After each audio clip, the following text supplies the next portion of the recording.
Voici la carte militaire de l'Ukraine au 22 septembre 2025 et on va commencer par les frappes générales et tout d'abord des frappes notables ukrainiennes sur des raffineries de pétrole.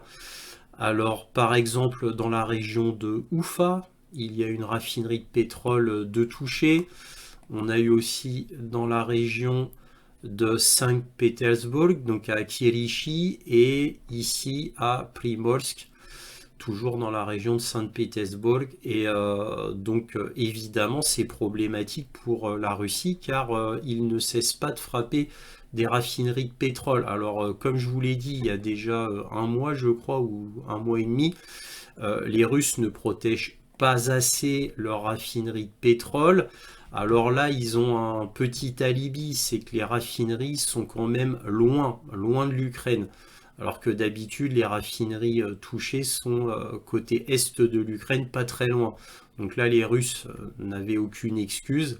Là, on peut les excuser car il y a énormément de raffineries, bien entendu, de pétrole en Russie et celle-là était quand même très éloignée. Alors évidemment, les Ukrainiens envoient des drones de Russie, hein, ils viennent pas d'Ukraine, ils viennent de Russie, d'après ce que j'ai compris. Donc c'est par des Ukrainiens ou des Russes locaux que cela est fait.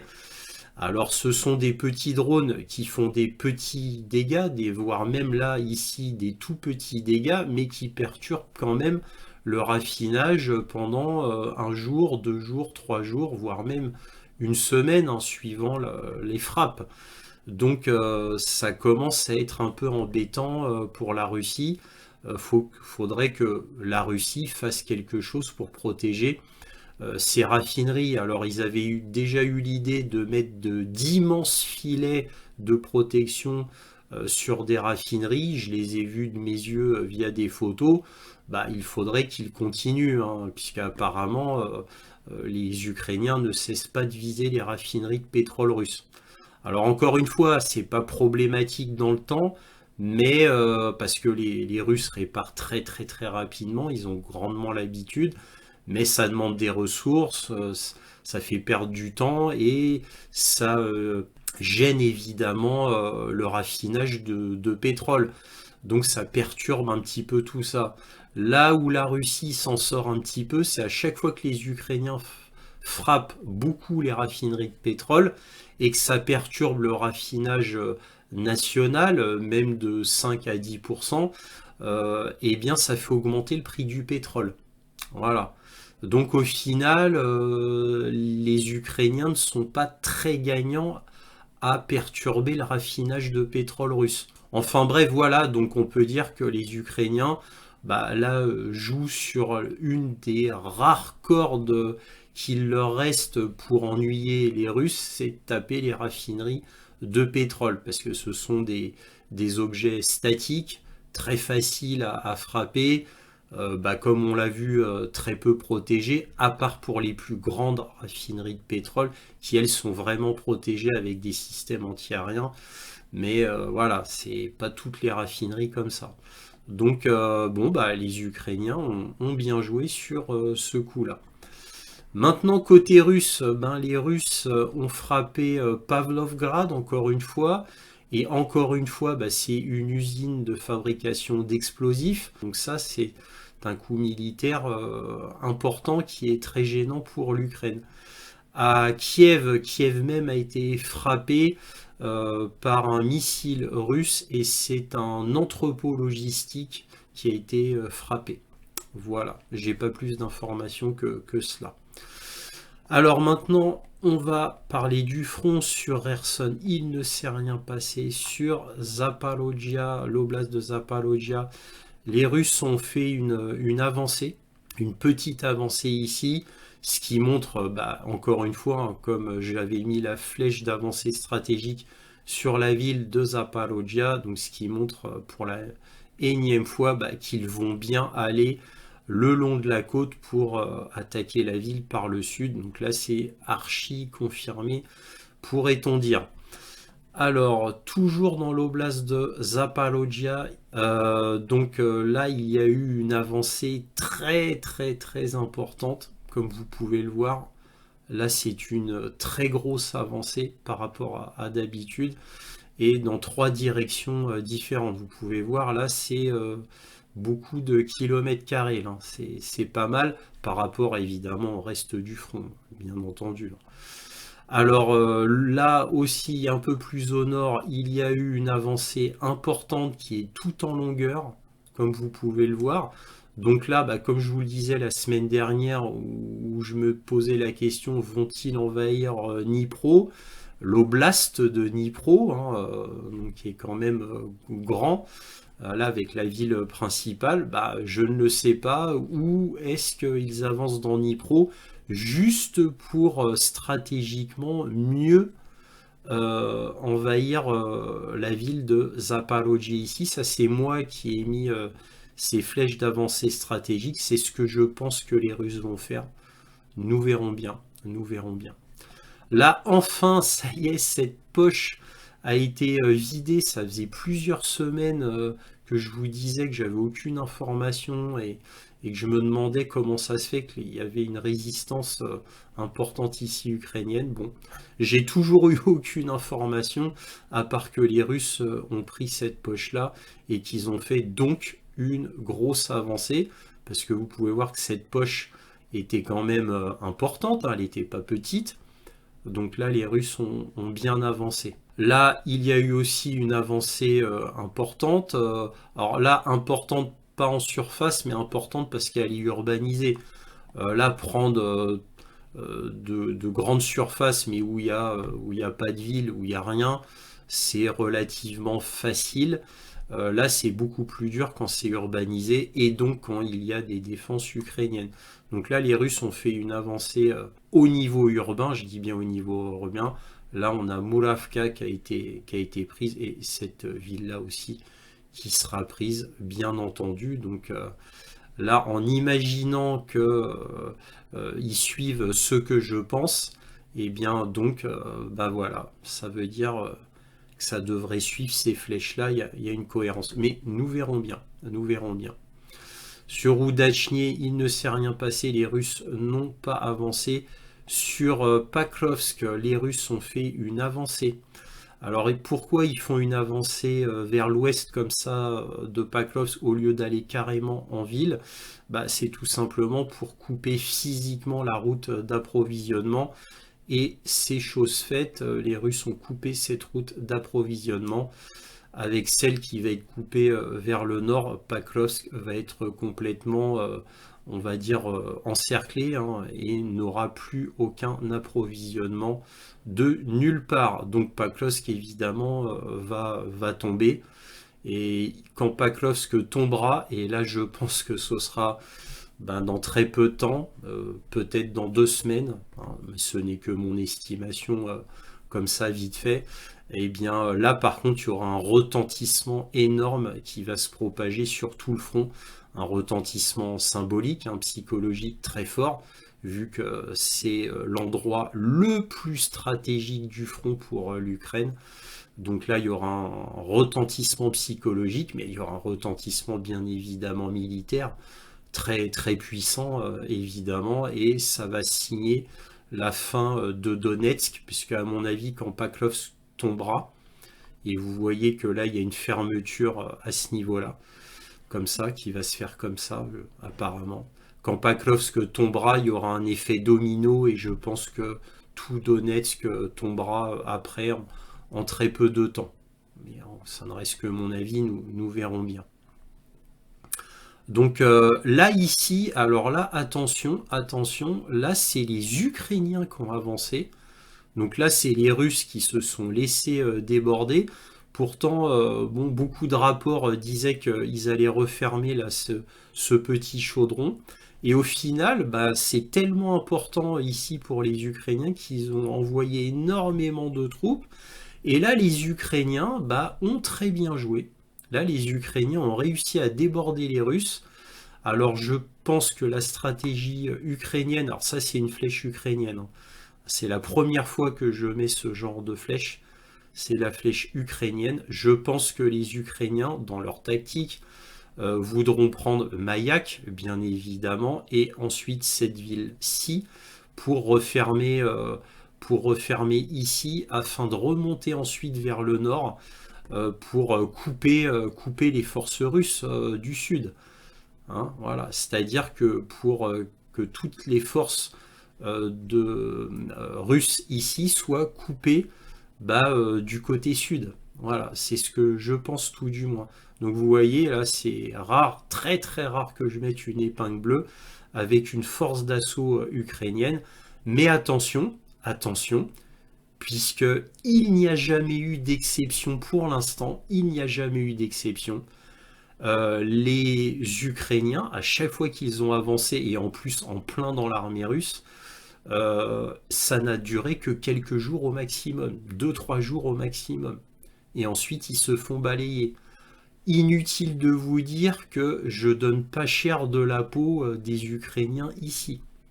Parce que oui, on peut dire que si c'est ce que je pense, c'est-à-dire qu'ils ont fait ça pour couper l'armée russe du Nord ici sur ce morceau-là, pour la rendre complètement coupée du Sud, si c'est ce que je pense, d'un autre côté, les Ukrainiens ici vont être pris en sandwich entre l'armée Nord ici et l'armée Sud ici. Et je rappelle que sur Paklovsk, d'après les Ukrainiens, là, dans toute la région de Paklovsk, il y aurait 100 000 hommes. D'après l'Ukraine, hein. Attention, moi, je n'en ai aucune idée. Je n'ai rien lu là-dessus. Je sais que oui, c'est là où il y a la plus grande concentration concernant l'armée russe, mais je ne connais pas le nombre exact de soldats russes ici. Hein. Donc, si on en croit les Ukrainiens et qu'il y aurait, allez, on va dire ici, parce que ça me paraît beaucoup, 100 000 hommes, imaginez-vous la petite armée ukrainienne là qui s'est faufilée ici. Voilà. Imaginez-vous, en toute logique, elle va être complètement écrabouillée. En toute logique. Nous verrons bien, peut-être qu'il y aura un retournement extraordinaire que les Ukrainiens vont pouvoir envoyer, pareil, dans les 50 000 hommes, à peu près 30 000 hommes, pour renforcer ici, que les Russes vont faire n'importe quoi, que la chaîne de commandement va prendre de très mauvaises décisions et que les Ukrainiens vont pouvoir en profiter. Mais inutile de vous dire que ce n'est jamais arrivé. Hein, depuis que je fais les cartes de l'Ukraine, ça n'est jamais arrivé. Et à chaque fois, ils se sont fait écraser. Surtout que c'est la première fois qu'ils font une avancée dans une configuration aussi mauvaise. C'est la première fois qu'ils sont dans une configuration aussi mauvaise lors d'une avancée ukrainienne. Donc là, c'est une situation critique pour l'Ukraine. Je ne vois pas du tout comment ils peuvent continuer. C'est extrêmement improbable. Voilà, donc il y a de fortes chances que la semaine prochaine, je vous dis que les Russes ont refermé le petit chaudron et qu'ils ont écrasé l'armée ukrainienne ici. Hein. Pour moi, c'est la millième opération de communication de l'Ukraine pour dire regardez, on fait encore quelque chose. Nous verrons bien. Peut-être qu'ils nous surprendront. Alors ici, il y a eu une avancée absolument énorme à l'est de Konstantinivka. Vous voyez que les Russes ont fait une avancée énorme. Hein. Et bon, en fait, il y a déjà, je ne l'ai pas mis parce que ça c'est la ligne du front, mais il y a déjà des Russes en réalité dans Konstantinivka ici. Et ça fait un moment qu'il y a déjà des Russes dans Konstantinivka ici. Et vous notez, hein, la semaine dernière, je vous avais dit que l'avancée russe n'est pas linéaire hein, sur le temps. Hein. Donc plus le temps passe, plus l'armée russe avance vite. Et là, ça fait plusieurs semaines que ce que je vous avais dit se vérifie.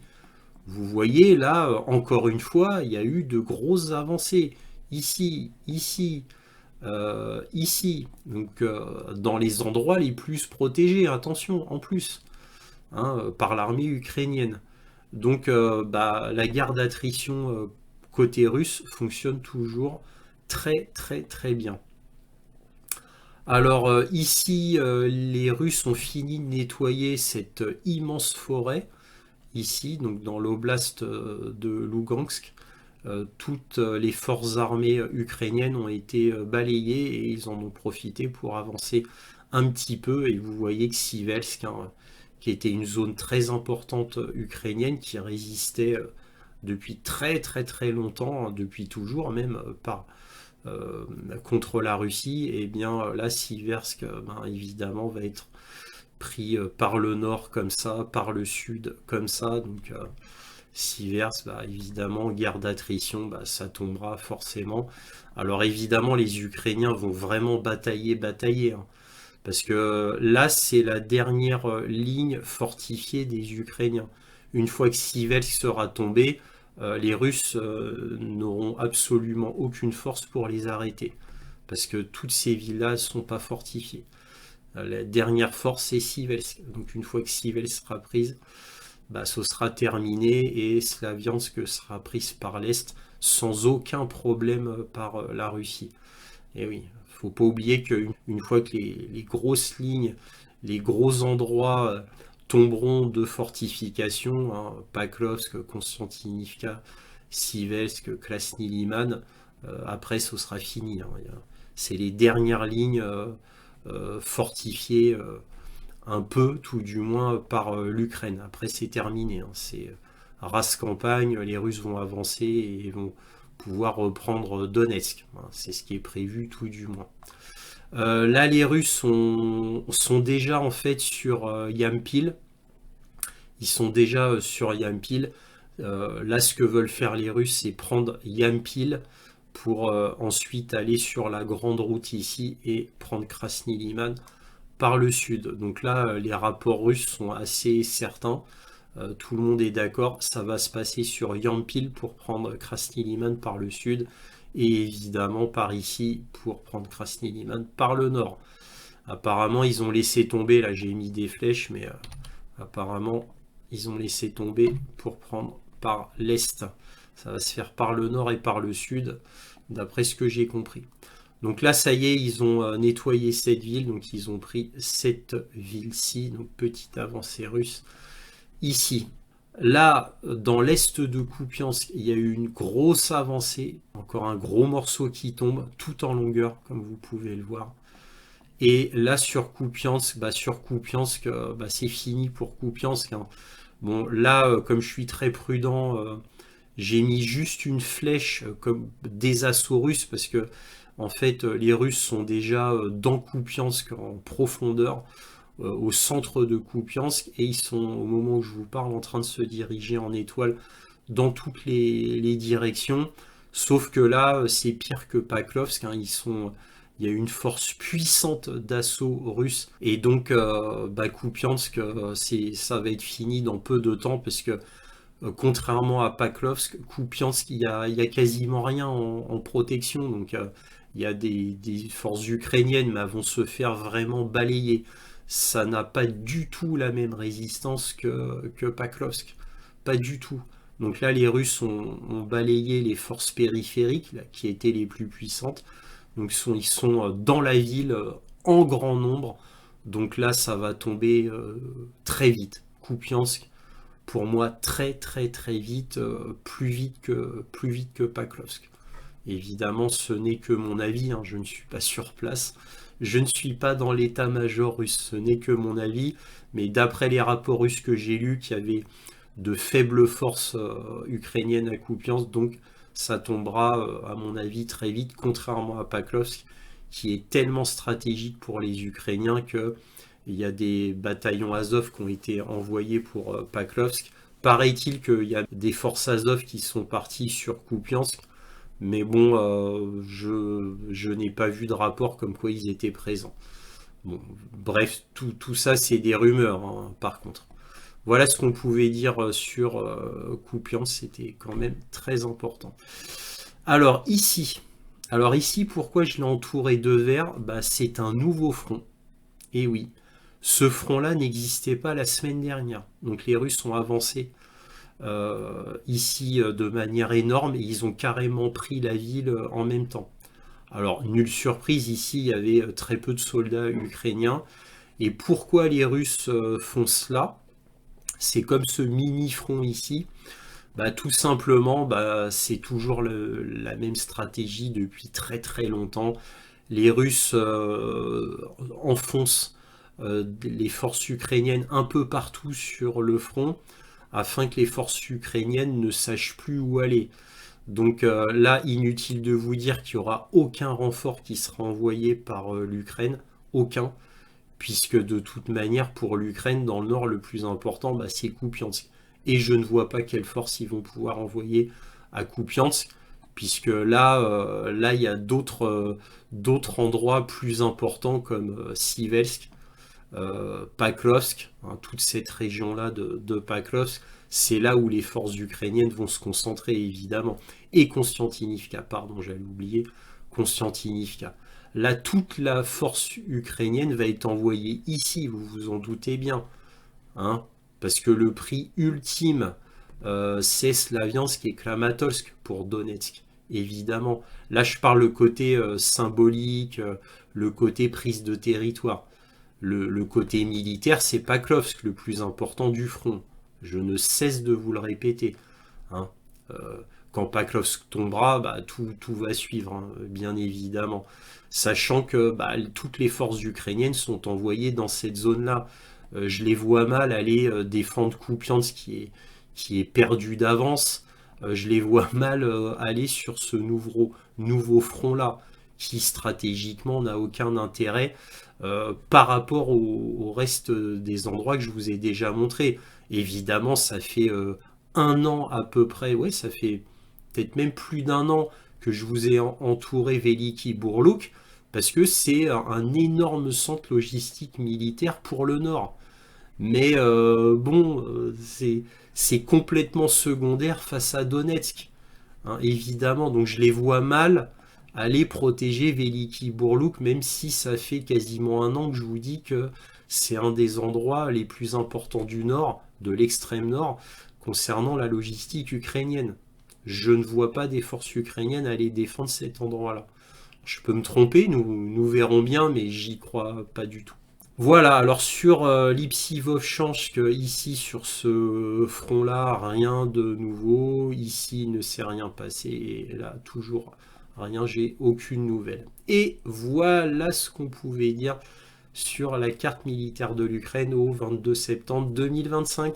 Si cette vidéo vous a plu, n'oubliez pas un petit pouce, un abonnement si ce n'est déjà fait, éventuellement un petit don, lien dans la description. Aussi, partagez mes vidéos afin que cette chaîne soit mieux connue.